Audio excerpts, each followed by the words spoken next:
আসসালামু আলাইকুম রহমতুল্লাহ। আশা করি সবাই ভালো আছেন।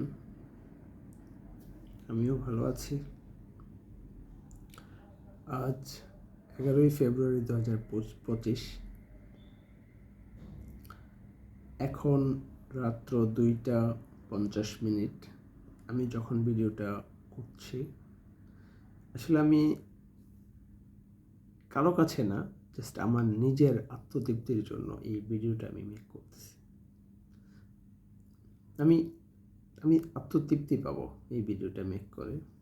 সো আমি আপনাদের সামনে এসেছি কয়েকটা বিষয় নিয়ে একটু ডিসকাস করব এবং সেগুলোর আমার ধারণা অনুযায়ী কেন হতে পারে সেগুলো নিয়ে একটু কথা বলবো। আমার মনে হয় যে আমার লাইফের সবচেয়ে খারাপ সময়টা আমি পার করতেছি।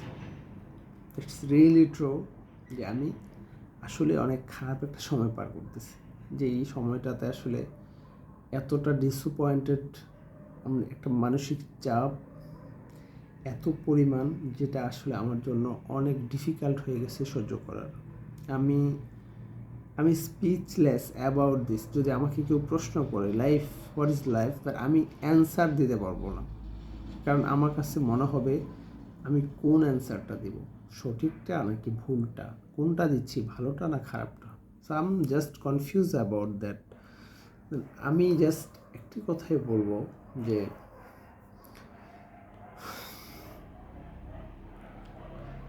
আমার এত বেশি খারাপ লাগার পিছনে আমার মনে হয় আমি নিজেই দায়ী। আমি রিয়েলাইজ করেছি আসলে যখন মানুষের কোনো কাজ থাকে না, তখন তার অতীত, বর্তমান এবং ফিউচার নিয়ে মানুষ চিন্তা চেতনা করে। আমার কাছে ফিউচার নিয়ে তো আসলে এখন কি চিন্তা করবো, জাস্ট কিছু প্ল্যানের মধ্যে আছে। বিজনেস করতেছি ছোটোখাটো, প্লাস পাশাপাশি চাকরিও চেষ্টা করতেছি। বর্তমান তো এই যে দেখছেন আমি এখন, আর অতীত যেটা যেটা আমি ফেলে আসছি, আই ওয়াজ গ্রেট। একটা অতীত আমি ফেলে আসছি, আমি ভালো একটা সুন্দর একটা অতীত ফেলে আসছি, যে অতীতটার মধ্যে শৈশবকাল ছিল, কোনো প্যারা ছিল না, কোনো ধরনের ইনডিসিশন ছিল না, কোনো ধরনের ঝামেলা ছিল না, অনেক ভালো ছিল।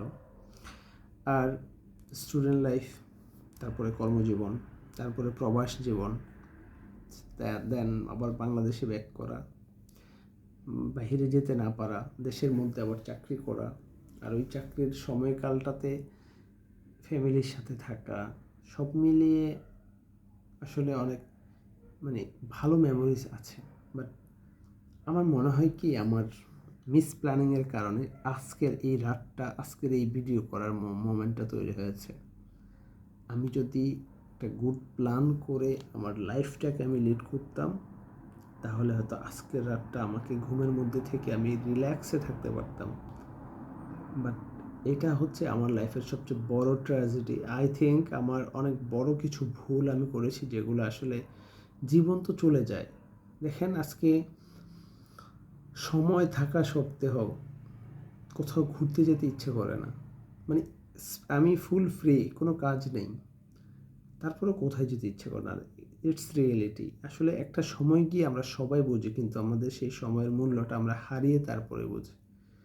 যাই হোক, আমি যেটা বলতে রাখছিলাম, যে আমি আমার ভুলটা রিয়েলাইজ করলাম, যে আমার আসলে অতীতের যে লাইফটা ছিল অনেক সুন্দর ছিল, কিন্তু সুন্দর লাইফে আমি ফিউচার নিয়ে হয়তো কোনো প্ল্যান করি নাই, আর তার জন্য হয়তো আজকে রাতে আমার অঘুমা থাকতে হচ্ছে।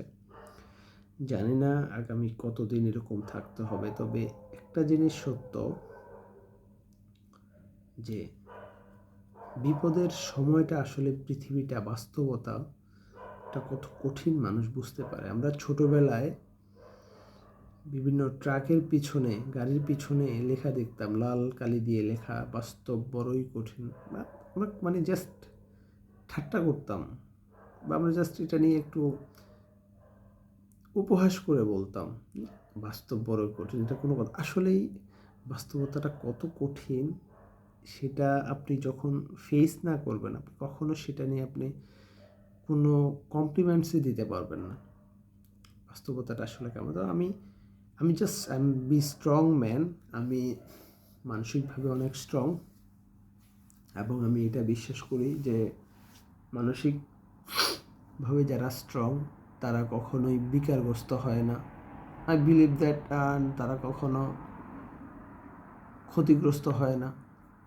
আর আল্লাহ পাক তাদেরকে কখনো খারাপ কোথাও নেয় না। তো যাই হোক, বাট একটা জিনিস কি জানেন, মানে মাঝে মাঝে চিন্তা হয় এতটা চাপ সহ্য করা, এতটা চাপ নেওয়া, এতটা চাপ মানে ঘাড়ের ওপর চলে আসা, এটা সহ্য করাটা অনেক ত্যাগের একটা বিষয়।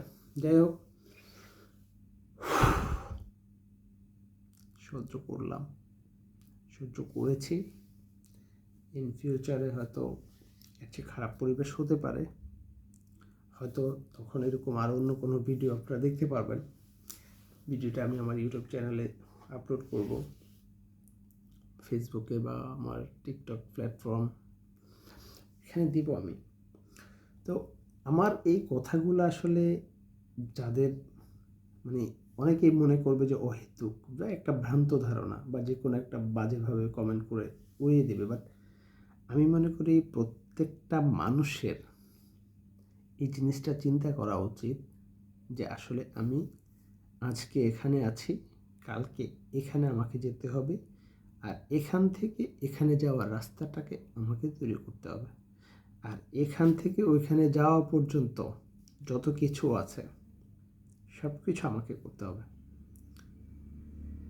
কেউ করবে না, কেউ করবে না, আই এম গ্যারান্টি, কেউ করবে না, কেউ করবে না। আপনি আপনি যখন এখান থেকে এখানে যাওয়ার প্ল্যান করবেন, বর্তমানে তখন আপনার এখানে যাওয়ার জন্য কী কী এক্সপেন্স, কী কী পারিপার্শ্বিকতা, কী কী প্রতিকূলতা আপনাকে ফেস করতে হবে এখানে যাওয়া পর্যন্ত, আপনি তখন সেটা খুব সহজেই প্ল্যান করতে পারবেন। আর প্ল্যান করার পর মানসিকভাবে আপনি প্রস্তুতি নিতে পারবেন যে হ্যাঁ, আমি ওইখানে যাব, যত কষ্টই হোক না কেন। তো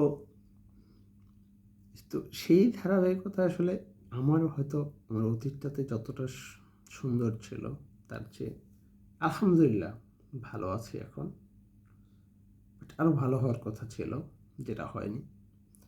অতীতের গন্তব্যটা ঠিক ছিল আমার, কিন্তু প্রিপারেশনটা একটু মিসিং ছিল, একটু না অনেকটা মিসিং ছিল। আমার কিছু ভুল, আমার কিছু উদাসীনতা, আমার কিছু ব্যর্থতা, সব মিলিয়ে এত কিছু হওয়ার কারণেই কিন্তু আজকে রাতের ভিডিওটা। আর আজকে রাতের ভিডিওটা আসলে আমার ঘুম আসছে না। আমি 3 থেকে 4 ঘন্টা আমি খাটে শুয়ে আছি, আমার ঘুমই ধরছে না চোখে। আমি একটু সিক, একটু অ্যালার্জির জনিত সমস্যার কারণে ডাক্তারের কাছে গেছি, মেডিসিন খেয়েছি, অ্যান্টিবায়োটিক খাচ্ছি, তারপরেও আমার শরীর অনেক উইক, ঘুম আসছে না। বাট মানে কেন জানি আমার শুইতে গেলে, ঘুমাইতে গেলে একটা কথা মনে হয়, মানে আমি কতটা দিন ফেলে আসছি, মানে ইন ফিউচার কী, আর কতটুক সময় লাগবে নিজেকে গোছানো, আমি জাস্ট ইমাজিন করতে পারি না। বাট খুব খারাপ লাগে আসলে। লাইফটা তো চলে যাচ্ছে, এই যে আজকের মোমেন্টটা চলে যাচ্ছে, সেটা কালকের জন্য অতীত হয়ে যাবে, সোনালি অতীত। তো আজকের দিনটা যদি আমি ভালোভাবে কাজে লাগাই, আমার ফ্যামিলি, ফ্রেন্ডস অ্যান্ড ফ্যামিলি সবার সাথে, যারা শুভাকাঙ্ক্ষী আছে সবার সাথে, তাহলে নেক্সট ডেতে আমি বলতে পারবো যে একটা গ্রেট একটা মেমোরি ছিল আমার লাস্ট ইস্টারডেটা। আর আজকে ডেটাতে যদি আমি সফল না হই, আমি যদি ব্যর্থ হই, আগামী দিন তো ডেফিনেটলি ব্যর্থতার দায় কাঁধে নিয়ে আমাকে বাঁচতে হবে।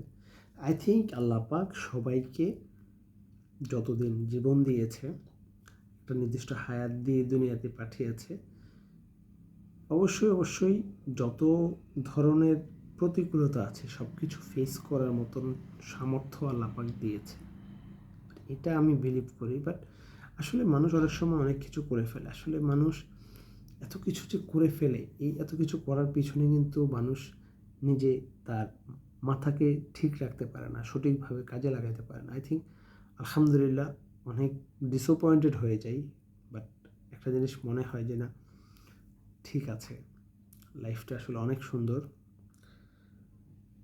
দিনটা যতটা সুন্দর তার চেয়ে 10 গুণ বেশি সুন্দর রাত্র, যদি রাত্রে আপনি ঘুমোতে পারেন। আর রাতে যদি আপনার ঘুম না হয় তাহলে 100 গুণ খারাপ হবে আপনার কাছে রাতটা। আমি যেটা বুঝাইতে চেয়েছি আসলে আশা করি আপনারা বুঝতে পারছেন। দিনটা অনেক ভালো, কর্মের জন্য ভালো, আর রাতটাকে যদি আপনি উপভোগ করতে চান তাহলে বেস্ট ওয়ে হচ্ছে ঘুমানো। আর সেই জিনিসটাই আমার নাই। আর এই বেস্ট জিনিসটা না থাকার কারণে আমি আসলে কী করবো বুঝতে পারছি না। ওয়াশরুমে যাই, ফেস ওয়াশ করি, মাথায় হাত পা ধুই, ভালো লাগছে না, খুবই খারাপ লাগছে। ভাবলাম একটা ভিডিও করি, ভিডিও করে রেখে দিই, হয়তো ফিউচারে কখনো মনে পড়লে, আল্লাহ যদি হায়াত দান করে থাকে তাহলে অবশ্যই দেখতে পারবো। আর সবাই লাইফ নিয়ে একটু সিরিয়াস হন। একটা জিনিস মনে রাখবেন, যিনি আপনার থেকে 10 বছরের বড়, উনি আপনার রাস্তাটা পার হয়ে গেছে, ওনার এই রাস্তাটা সম্পর্কে ওনার খুব ভালো একটা অভিজ্ঞতা আছে। ওই অভিজ্ঞতাটা পুরোপুরি কপি করে না, I am not saying about that, but আমি যেটা বলতে চাই সেটা হচ্ছে আপনি অভিজ্ঞতাটা শুনে, বুঝে শুনে, আপনি নিজের বিবেককে প্রশ্ন করে আপনিও ভুল ডিসিশনগুলো থেকে বাঁচতে পারবেন। আপনার ফিউচারটা অনেক অনেক স্ট্রং হবে। একটা কথা বলে রাখি, ইউনিভার্সাল ট্রু, আপনার কিছু নাই দুনিয়াতে, আপনার কোনো দাম নাই। আপনার, আমি জাস্ট মেনশন করছি না, আপনি যদি আপনি হতে না পারেন, আপনার মর্যাদা শুধু আপনার কাছে থাকবে, কারো কাছে থাকবে না। রিক্সার ড্রাইভারের কাছেও না, যিনি রিক্সা চালায় উনিও আপনাকে ডাকবে না। যিনি রাস্তায় টাকা কালেক্ট করে, ভিক্ষা করে, ভিক্ষাবৃত্তি করে, উনিও আপনাকে অ্যাভয়েড করে চলবেন। দ্যাট ইজ রিয়েলিটি, আর দ্যাট ইজ লাইফ। অনেক ডিফিকাল্ট একটা ওয়ে লাইফটা, আমি পার করছি। আমি ভাবছি প্রকৃতির নিয়ম, আল্লাহ পাকের হুকুম আহকাম, আল্লাহ পাকের হুকুম এগুলো হয়, বাস্তবতাটা মেনে নিতে হয়। আসলে আল্লাহ জীবন দিয়েছে, জীবনে সুখ শান্তি সব কিছু আল্লাহর হাতে। আপনি সৎ কর্মের ফল পাবেন, অসৎ কর্মেরও ফল ভোগ করতে হবে। যাই হোক, সবাই ভালো থাকবেন। যে উপদেশমূলক, আমার এই বক্তব্য থেকে যে উপদেশমূলক কথাবার্তাগুলো ছিল, কেউ হুবহু কপি করার দরকার নেই, করবেনও না আমি জানি। বাট যদি কোনো একটা কথা মনে হয় যে আপনার চিন্তা করে এটা করা উচিত, আই থিঙ্ক আমার আজকের এই ব্যর্থ রাতটাও একদিন সফলতায় দ্বার প্রান্তে গিয়ে দাঁড়াবে। আমি যে কষ্টটা পেয়েছি, আমি চাই না সেই কষ্টটা আপনি পান। আমি ফ্লোরে বসে এখন ভিডিও করছি, আমি আসলে খুবই ডিসঅ্যাপয়েন্টেড। আমি জাস্ট, আমার চেহারাতে হয়তো আপনারা সেটা বা আমার এক্সপ্রেশনে সেটা বুঝতে পারছেন না, but I am so disappointed about my life. But I am be strong. যতটাই আমি ডিসঅ্যাপয়েন্টেড ততটাই আমি স্ট্রং। আর আমার এই স্ট্রং, এটা আমি মনে করি যে ইনশাল্লাহ সফলতার দিকে নিয়ে যাবে। সবাই আমার জন্য দোয়া করবেন, সবাই আমার ফ্যামিলি, আমার ফ্রেন্ড সার্কেল, সবার জন্য দোয়া করবেন। সবাই সবার জায়গা থেকে ভালো থাকবেন এবং সঠিক ডিসিশনটা নেবেন। যে ডিসিশনটা আপনাকে ফিউচারে আপনাকে আরও বিকশিত করবে, যে ডিসিশনটা আপনাকে আরও সফল এবং সার্থক করবে। সবাই ভালো থাকবেন, সুস্থ থাকবেন। আসসালামু আলাইকুম ওয়া রাহমাতুল্লাহি ওয়া বারাকাতুহু।